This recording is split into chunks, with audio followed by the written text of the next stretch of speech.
despite what you might be thinking, these two circles are not equal. I repeat, these two circles are not equal. One is in fact larger than the other. What I need you to do is determine which one that is.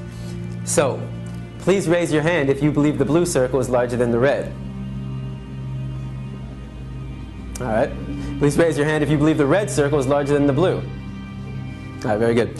Now, before I said anything about these two circles, what was your first instinct?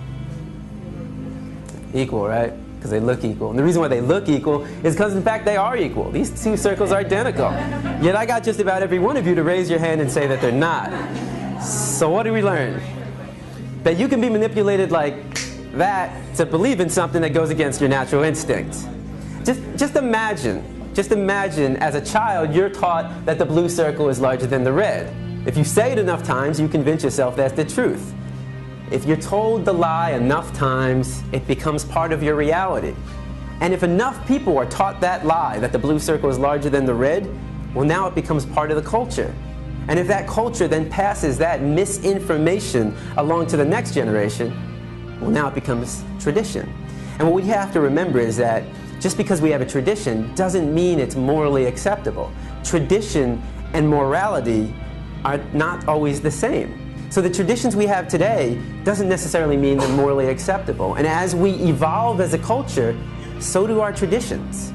Now, The Matrix is a story. It's a story. When told enough times to enough people, it becomes part of that culture. It becomes the tradition.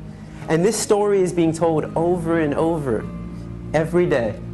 In fact, if you believe the image on the carton is where you're getting your milk from, you're deceiving yourself. This is a fantasy. It only exists in your head. It's a blue pill fed to you by the industry to get you to buy their product. This is the Matrix, the lie we tell ourselves about where our food is coming from. The reality is far more disturbing. 90 to 95% of the milk,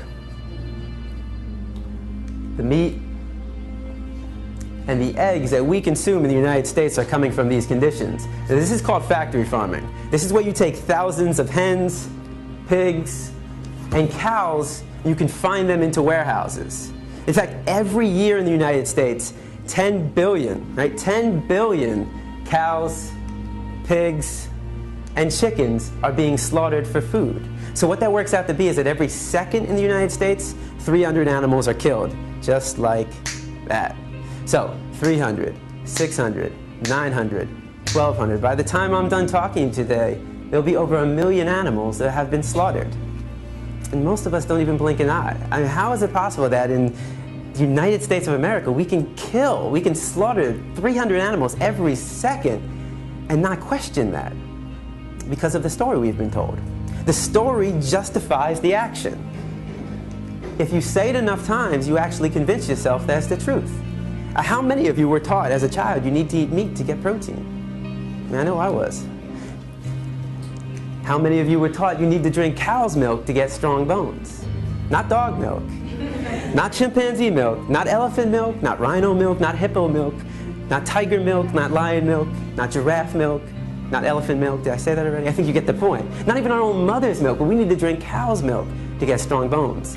The absurdity of drinking the milk from any other species and any other being besides our own mother, when it's said enough times, loses its absurdness.